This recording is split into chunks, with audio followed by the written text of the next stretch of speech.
everything was pushed up and out. I was just this close to a wardrobe malfunction at all times. There's not enough tape in the world. Hi Glamour, I'm Jennifer Garner, and today I'll be breaking down some of my most memorable looks.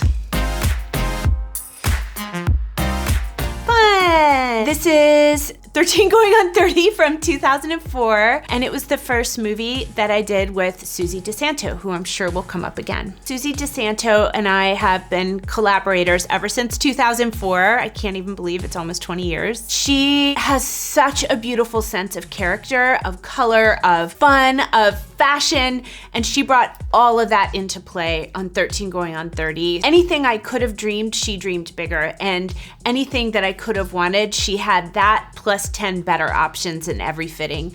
So we just had a blast together.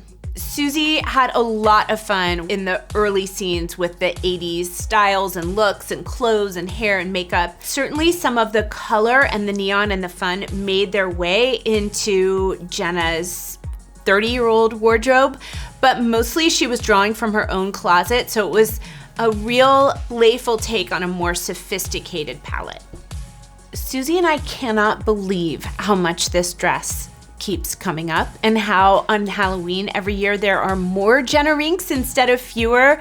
And I just had dinner with Judy Greer, who played my frenemy, and we were talking about how 13 Going on 30 is just even more embraced than it was all of those years ago. I think because all of the kids who were 13 when it came out are turning 30, and they are just so sweet about the movie. It holds such nostalgia for them, and we are so grateful and happy. But here's a crazy fact. This dress, I didn't keep it. It didn't go anywhere. It just went into a warehouse. Nobody knew it was gonna be a big deal.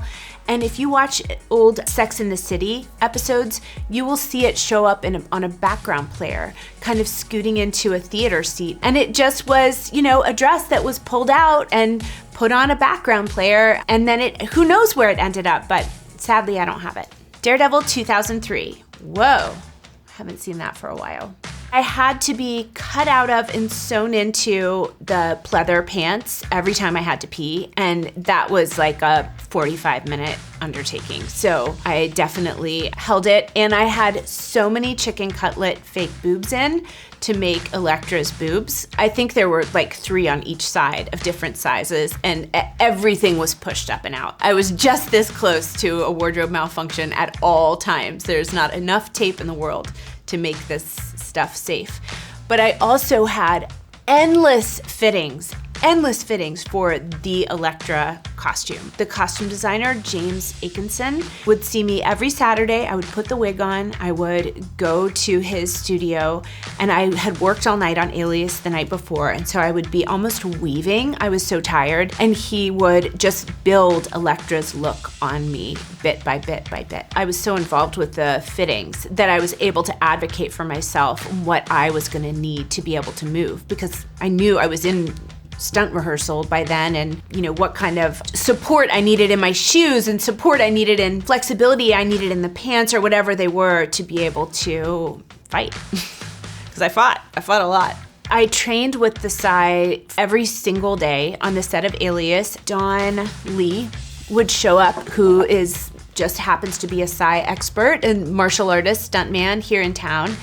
And he came and would train me during lunch, whenever the cameras were turning around, whenever I had the tiniest bit of a break. Don was there to work with me, and I had all kinds of things I had to do every single day. And I've had the same stunt double for 20 plus years, Shauna Duggins.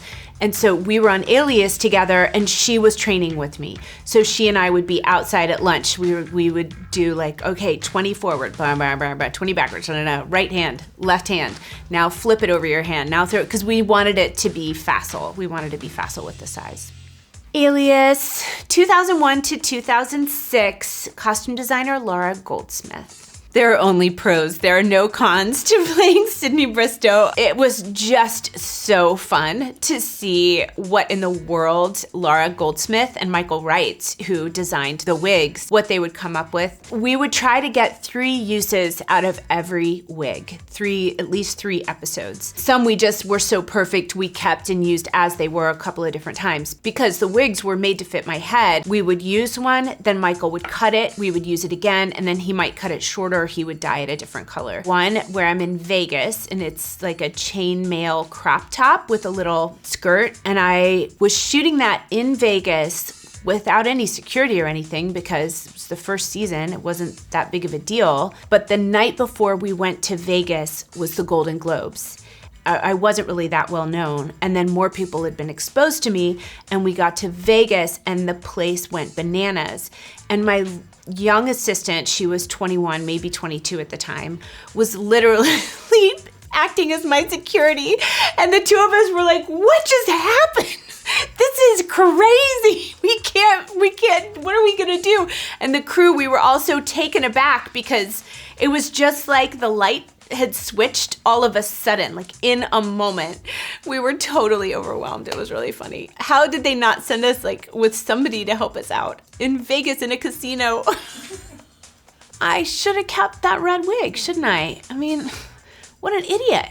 It wasn't even one of the fancy ones. It didn't fit me at all because it was the pilot. So nobody wanted to spend money and it was so uncomfortable, but I wish I had it. And not to mention, I played a Swedish girl. I don't remember a lot of them, but I had a short blonde bob that I loved whenever I got to wear that wig. It was one of my favorites, and I loved speaking Swedish, and I loved that character, and so I wish I had that one too. But the chainmail outfit, no. That can stay. Oh, Juno, 2007. I remember Vanessa wanting so badly for everything to go well and wanting so badly to do a good job. And as someone who is not type A, I have so much love for people who are, and I definitely understand the anxiety of, I want this, why isn't it happening? And how can I just force it to happen? She was trying to force this family and, just to will it into being. And it just wasn't going her way. And in the middle of that, she found her strength. I love her. I remember that I really wanted her to have a string of pearls because she thought she should have a string of pearls, that kind of thing. And so seeing those makes me happy that they made their way. We didn't want her to be a caricature of somebody who was, so strung tightly.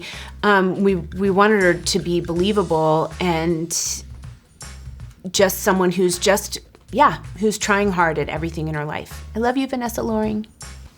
Dallas Buyers Club, 2013. Director Jean-Marc Vallée. I had just had my third child. I was feeling very nervous about just being in wardrobe, being at work. I was a little overwhelmed by the idea of going back to work. I hadn't worked for a long time. I remember that Jean-Marc made me feel really comfortable in my own skin. A lot of my clothes came from Goodwill, or to make sure the period was correct. They were vintage. This is a character who was not about how she looked. There's no vanity there whatsoever. I really didn't wear makeup, as you can see. Those are my glasses, both of those pair. It was just she wears clothes to get it done. And I loved diving into old Life magazines from the time and conversations about HIV/AIDS. Just reading about what those early doctors felt, believed, saw, what it was like for them. And it was really a thrilling movie to be part of. Oh, Felicity, 1998 to 2002. Hannah, that was my first Hannah. I loved Hannah. She was just a kind of lost college girl. I loved just being with that cast. I loved being with Carrie Russell. Look at her little cute face. Any of Hannah's clothes could easily have been mine. I'm sure I wanted to keep all of it, except that my ears, I only pierced my ears a couple years ago, so the earrings are clip-ons, and I didn't usually wear clip-ons.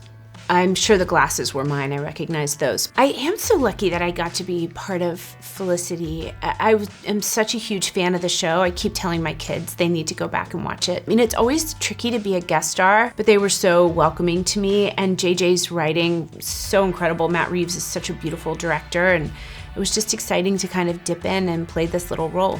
The last thing he told me, 2023. This Hannah's an artist. She turns wood for a living. She's a furniture designer. I think that you see that in her wardrobe. You see the artist there, and she's a grown-up. She's not trying to be sexy. She's not trying to be flashy. She's not trying to be much of anything, but she is someone who wears muted colors, who is restrained in her clothing choices. The costume designer was again Susie DeSanto, the same one from 13 Going on 30. She always comes in with a very clear idea with where the character begins and the evolution of the character in her clothes and the colors that she would wear to the end of the film. Every single thing is just incredibly thought out and rendered. My favorite wardrobe from The Last Thing He Told Me is a pair of overalls with a pair of high-heeled boots. She had overalls that I tried on, and I said, you know, I got a pair of overalls at a thrift store in Brooklyn a couple of years ago. If you want to try them on. She was like, oh, grab them. And those are the ones we wore in the show. And they kind of became Hannah Hall's iconic look, at least for Susie and Laura Dave and me. She's collaborative, but she's also, nobody is more prepared. Thank you, Glamour. It's been so fun revisiting some of my favorite looks with you. I'll see you next time. Bye, guys. Bye. Bye, Glamour.